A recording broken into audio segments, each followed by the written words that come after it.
It has been a week since my last video where I made plans to learn how to draw and make my very first one-shot manga this summer.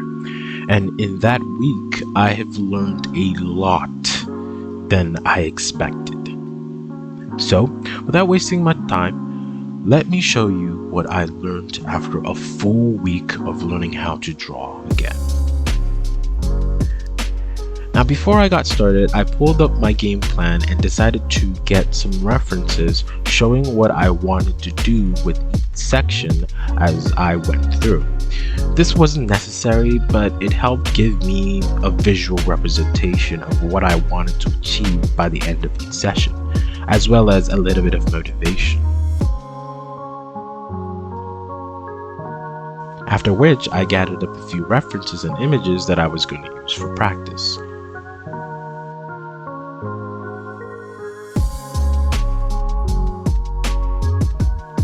On the first day, I decided not to jump headfirst into the game plan and do what I usually was comfortable with, which was copy sketching. I didn't want to overthink much of the game plan I made, which is something that I usually do when I'm starting out something. So I made it easy for myself and decided to draw what I would usually do regardless of the plan. This was going to also serve as a control test to compare with later at the end of the whole plan to see how good I got, as well as to check how good or bad I was currently. And from this alone, looking at it, it was very visible that my lines needed a lot of work.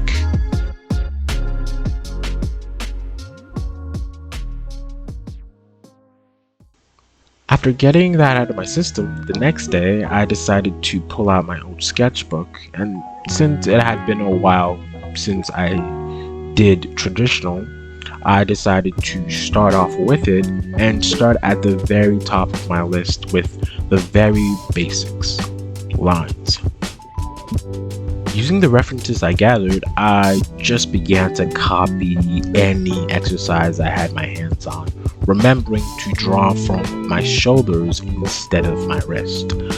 I used a pen since I knew that I would be more likely to make mistakes and it would be more unforgiving, but it also would incentivize me making deliberate strokes.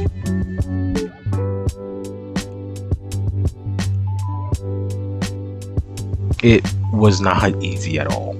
I could feel my hands resisting itself with every line I made, especially trying to draw only from my shoulders. Every drawing starts with lines, either straight, curved, or S-shaped, and it is important to have your hand get used to drawing those lines. These exercises would be so helpful that I decided to use them to warm up my hands before each session I did throughout the week. This brings me to the very first thing I learned, which is to always warm up before starting to draw. Just like how every athlete warms up their muscles before running or jogging or doing just about any sports, as artists, you have to warm up your hands before it can properly listen to what you're gonna do. You might think that you are bad at drawing 5 minutes into a session, but really it just might be because you didn't warm up before drawing.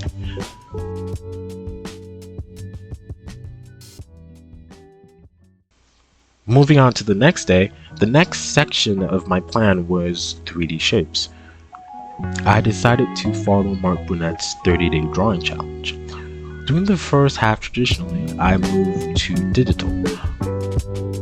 The challenge had everything I needed to touch up on shapes and 3D forms, and had a good amount of exercises that I did as much as I could within a day, which I wouldn't recommend at all.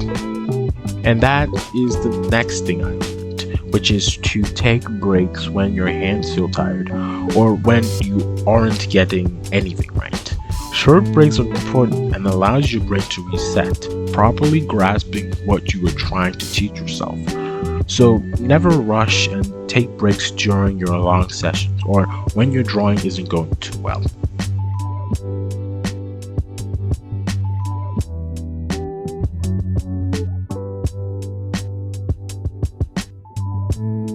I made the challenge even harder for myself by drawing all the lines on my own and making use of the line exercises I did the day before.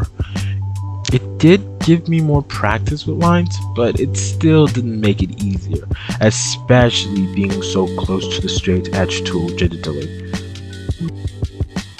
The only way I made it bearable was to think of myself as a swordsman, doing reps to increase my accuracy.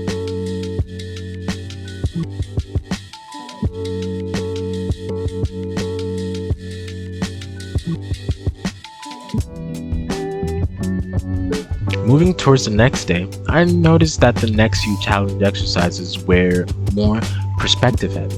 So I decided to pause on that and refresh myself with basic perspective for the next few days.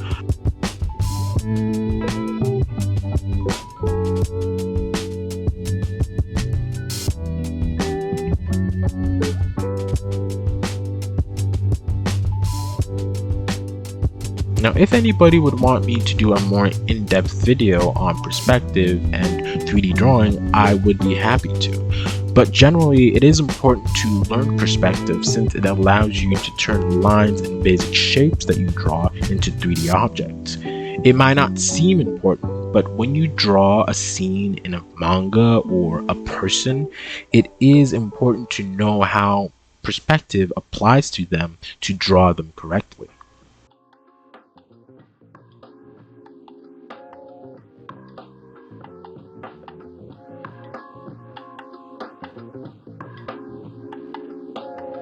For anyone also wanting the notes to this, they will be provided down in the description box below. But caution, my handwriting isn't really that great. So, after that detour, I went back armed with my knowledge and finished the next half of the challenge, making sure to apply what I had learned from both the line drawing and the perspective drawing.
I did change up a few things in the challenges, like instead of drawing glasses, I decided to draw this book, which in hindsight was much more work, but it was fun and it did look nice.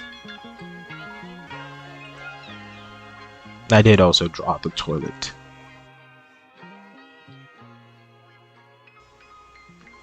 And finally, I finished the last of the challenge, which was the skull, and was pretty happy with how it looked. It was a fun challenge to help brush over your perspective skills, and I would recommend you try it. With finishing Mark Brunette's 30-day challenge, I could say that we were just about done with the session of my game plan. And so, to end the week off, I decided to draw something creative. Going back to traditional, I grabbed my sketchbook and picked one of my original characters I only ever drew once and decided to redraw him again. Say. He was a character I created alongside my previous character, Sen, the one I draw more of in my previous video. They don't really have much of a story and were made just cause a friend decided that I should, but I do like them regardless. Now, I was contemplating whether or not to include this session, but since my whole channel was made to show my honest progression with learning how to draw, I kept it in. And it would also be a very good way to gauge my skills after the summer's over. But this was not a fun drawing at all. The flaws of drawing traditional did not make it easy. Maybe it was cause I hadn't drawn traditional in a long while, or maybe cause I just decided to draw without planning. Regardless, it made the whole drawing session feel rushed.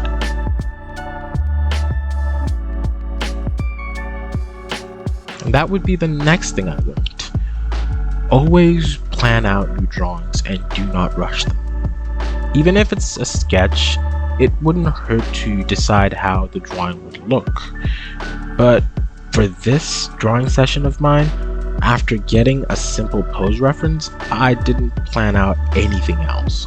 Not the size of the drawing, nor the expression, nor even how many characters I was going to draw. I even ended up putting Sen in there randomly for some reason. I just winged it, and since it was traditional, most of my mistakes were showing. I really wanted to scrap it. The only reason I didn't was because I had already started recording. Trust the process, as they say.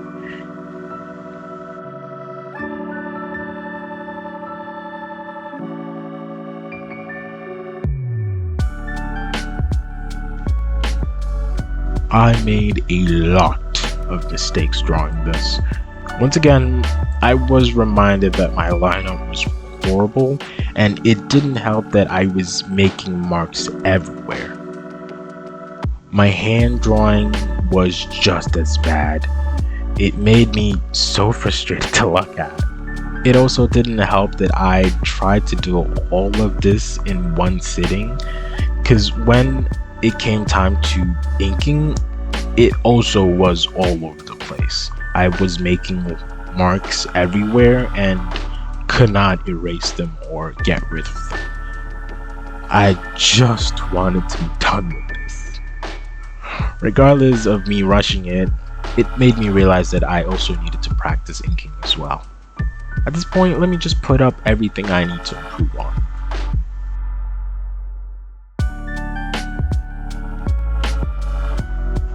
Getting close to the end of the drawing, my expression was the same as size. I just added a few jokes in to save the piece, which was really clever and a bit funny. Maybe. And after all the painful drawing sessions, this piece and the first week of learning how to draw was finally done. Overall, it was a really good first week, but the last drawing session really put it into perspective how much improvement I was going to need to make my own one-shot manga. My lines are still shaky, my hand drawing is still weird, my poses are somewhat stiff, and my inking is bad. But funny enough, I did like the fact that I was bad, because it meant that I still could improve and get better. It's only been the first week, so there really isn't any need to beat myself up on a 1 week progress. My sense of 3D shapes improved, and it might not look like it, but I got better at drawing lines as well as how to properly plan out my drawing sessions with warm-ups and breaks and planning them out in general. So, I will count this as a win for this week. Next week, I will focus more on inking, line art, gesture drawing, and construction. Hopefully this time it wouldn't be as hectic as this week. Thank you so much for watching, and I will see you on week 2. My name is Markat. You are awesome.